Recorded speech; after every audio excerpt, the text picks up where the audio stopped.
आपल्याला विकासाचा अजेंडा घेऊन पुढे जायचं आहे. विकासाचा अजेंडा घेऊन आणि हे वसई विरार पूर्णपणे या ठिकाणी पाहतोय गेले अनेक वर्ष काय विकास केला. मला वाटतं खासदारांनी जवळपास 1100 कोटी रुपये या ठिकाणी केंद्रातून देखील या ठिकाणी आणलेले आहे. वसई विरार महापालिकेच्यासाठी एसटीपी प्लॅन, अमृत 2 पाण्याचा प्रश्न, गटार, इलेक्ट्रिक बसेस अशा प्रकारचा निधी आणण्याचं काम आपल्या खासदार गावित साहेबांनी केलेलं आहे. आणि त्याचबरोबर मी मुख्यमंत्री असताना अमृत 2 मधून 431 कोटी, अमृत 2 म्हणजे पाणी पुरवठा 494 कोटी, नगरोत्थान मलनिस्सारण योजना 496 कोटी, या नगरोत्थान मलनिस्सारण योजना 321 कोटी, अशा प्रकारच्या योजना आपण दिल्या. वसई विरार महापालिकेला 22-23 मध्ये 27 कोटी रुपये, महापालिका 2023-24 ला 22 कोटी रुपये, वसई विरार महापालिकेला 24-25 ला देखील 251 कोटी रुपये आणि 25-26 ला 10 कोटी रुपये. आणि या ठिकाणी अनेक निर्णय आपण घेतले. कोणी काहीतरी काय कुठली क्लिप ठरवतात ते शिकायत का मौका नाही दूंगा. मी कधी कारण देत नाही. No reason on the spot decision. म्हणून मी आपल्याला सांगतो, मी जे बोलतो ते करतो. आणि म्हणून आता वर्सोवा ते भाईंदर ते विरार हा सीलिंग आपण करतोय. यामुळे तुम्ही अतिशय वेगवान पद्धतीने या ठिकाणी MMRDAच्या माध्यमातून अनेक प्रकल्प आपण मार्गी लावलेत. ते मंजुऱ्या झाल्यात. त्याला देखील फ्लायओव्हर आहेत, रस्ते आहेत, इतर सोयी सुविधा आहेत, त्या देखील देण्याचं काम आपण या ठिकाणी करणार आहोत. आणि म्हणून आपण काम करणारे लोक आहोत, फक्त बोलणारे नाही. आणि म्हणून तुम्हाला खऱ्या अर्थाने गेल्या अनेक वर्ष विकासापासून वंचित राहावं लागलं. अनधिकृत चाळी आहेत, त्याचं रेग्युलायझेशन करायचं आपल्याला, त्या नियमित करायच्या आहेत, त्या शास्ती दंड माफ करायचा आपल्याला, तो देखील नगर विकास विभागाच्या माध्यमातून माफ केला जाईल, हे देखील मी या ठिकाणी सांगू इच्छितो. त्याचबरोबर क्लस्टर योजना आहे. क्लस्टर योजनेच्या माध्यमातून ठाण्याला क्लस्टर योजना सुरू झालेली आहे. सर्व इमारती अशा चिटकून उभ्या आहेत आणि अनधिकृत इमारतींची टांगती तलवार डोक्यावर कायमची उभी आहे. आणि म्हणून ही टांगती तलवार देखील क्लस्टरच्या माध्यमातून ठाण्याप्रमाणे मुंबईप्रमाणे आपण दूर केल्याशिवाय राहणार नाही. आणि हक्काचं घर तुम्हाला चांगल्या दर्जाचं घर मिळेल, चांगल्या सोयी सुविधांयुक्त घर मिळेल. SRA विषय आहे, झोपडपट्टीचा विषय आहे, तो देखील या ठिकाणी आपण केल्याशिवाय राहणार नाही.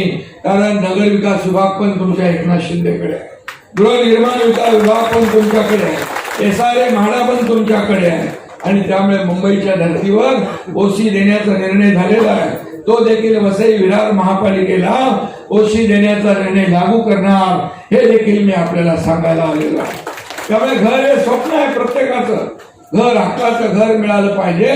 पंतप्रधान आवास योजना, सर्वांसाठी घरं, ही योजना जी संकल्पना मांडली आहे, बाळासाहेबांनी देखील मुंबईत 40 लाख लोकांना मोफत घरं देण्याचा संकल्प सोडला. त्याची पूर्तता आपण करतोय. सुरुवात झाली आहे आणि मला त्याचा आनंद आहे. मुंबईमध्ये अनेक प्रकल्प सुरू झाले, ठाण्यात अनेक प्रकल्प सुरू झाले, तुमच्या वसई विरारमध्ये देखील अनेक प्रकल्प आपण या ठिकाणी घरांचे सुरू करू. आणि या संपूर्ण वसई विरारचा कायापालट केल्याशिवाय राहणार नाही. गेल्या अनेक वर्ष, किती वर्ष सत्ता भोगली, काय वसई विरारसाठी केलं, हे देखील सांगण्याची आणि तुम्हाला विचारण्याची आवश्यकता. आणि म्हणूनच मी आपल्याला सांगतो, फक्त बोलून चालत नाही, आपल्याला काम केलं पाहिजे, लोकांना घरं दिली पाहिजे. म्हाडाचाही काही विषय आहे, म्हाडाचा देखील, म्हाडा पण माझ्याकडेच आहे, त्यामुळे म्हाडाचा सचिन जो काही विषय आहे तो देखील या ठिकाणी आपल्याला मोर्चा घेऊन जाण्याची आवश्यकता लागणार नाही. सोसायटीचं काय, म्हाडा संकुल समिती आणि या समितीचं देखील जे काही विषय आहे ते देखील आपण बसून मार्गी लावू. शेवटी म्हाडा आपल्याकडे आहे, हाऊसिंग आपल्याकडे आहे, SRA आपल्याकडे आहे, नगरविकास आपल्याकडे आहे. त्यामुळे कुठलीही अडचण आपल्याला येणार नाही. मला आपल्याला एवढंच सांगायचं आहे, मी पुन्हा जेव्हा येईन तेव्हा अतिशय विस्तृतपणे बोलेन. वसई पूर्व रेल्वे स्थानक सॅटिस प्रकल्प आहे, तो राबवण्याची आपली विनंती आहे. ठाण्याला जसा सॅटिस प्रकल्प राबवला, सगळी वाहतूक कोंडी दूर झाली, तशा प्रकारचा देखील सॅटिस प्रकल्प या ठिकाणी आपल्याला उभारता येईल. 500 स्क्वेअर फुटावरील घरांना लागू असलेला शास्तीकर आता लावतात काय, तो देखील दंड करण्याचा इतर शहरांप्रमाणे आपण दंड रद्द केला, तो देखील रद्द करण्याचं काम या ठिकाणी केलं जाईल अशा प्रकारचा विश्वास मी आपल्याला देतो. परंतु मला आपल्याला एवढंच सांगतो की गेले अनेक वर्ष जे या भागामध्ये फक्त विकासाच्या नावाला घात झालेला आहे शहर, याला आपल्याला बदलायचं असेल तर शिवसेना भाजपा महायुतीला या ठिकाणी जिंकून दिलं पाहिजे. महायुती म्हणून आपण या ठिकाणी निवडणूक लढवू. बाकी कुठे काय अडचण आली तुम्ही स्थानिक पातळीवर बसून चर्चा करा. अडचण आली तर मुख्यमंत्री देवेंद्रजी आणि मी त्या अडचणी दूर करू. परंतु या ठिकाणी आपल्याला विकास पाहिजे तर लोकसभेमध्ये आपण जिंकलो, विधानसभेमध्ये लँडस्लाईड मॅन्डेट तुम्ही मिळवून दिलं.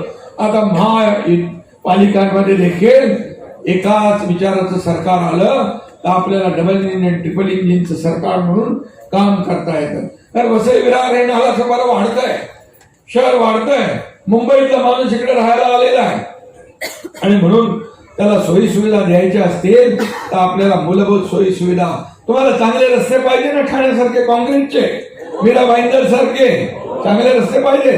पिण्याचं पाणी तर दिलंय MMRDA माध्यमातून, आपण पिण्याचं पाणी दिलेलं आहे, दिवाबत्ती, मेट्रो येते, मेट्रो पण पाहिजे तुम्हाला, कोण देणार? आणि म्हणून आपण देणार.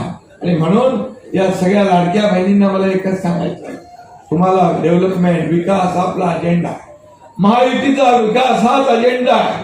आपला देश पुढे चाललाय, राज्य आपलं पुढे चाललंय आणि वसई विरार देखील याच मुख्य प्रवाहात आलं पाहिजे, विकासाच्या मुख्य प्रवाहामध्ये आलं पाहिजे. आपल्याला बाकी काही दुसरं काही नाही, आपला अजेंडा खुर्चीचा नाही.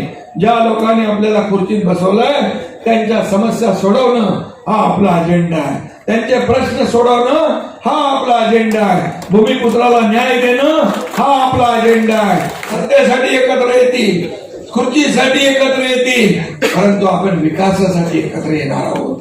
आपला विकास हाच अजेंडा आहे. आणि म्हणून मी कोणी काही म्हटलं तरी सुद्धा एवढंच सांगतो, जो शब्द आपण देतो तो पाळतो. आणि म्हणून इलाका किसका भी हो धमाका हम ही करेंगे अशा प्रकारचा आपल्याला सांगतो. और अभी ये मौका है, ये मौका गवाएंगे तो फिर नहीं मिलेगा. आणि म्हणून मी आपल्याला सांगतो, पुन्हा एकदा मनापासून आपल्याला शुभेच्छा देतो. जे जे आम्ही बोललोय ते करणार, दिलेला शब्द पाळतो. म्हणून माझ्या लाडक्या बहिणी, लाडके भाऊ एवढ्या मोठ्या प्रमाणामध्ये महाराष्ट्रामध्ये एकत्र येत आहे, विकासाच्या या कार्यामध्ये सामील होत आहे, शिवसेनेच्या सोबत येत आहे, शिवसेनेचा कारभार मोठा होत चाललाय, बाळासाहेबांचा विचार पुढे जातोय, राज्यामध्ये देशामध्ये पुढे जातोय. आणि म्हणून आपल्या सर्व कार्यकर्त्यांना मनापासून शुभेच्छा देतो.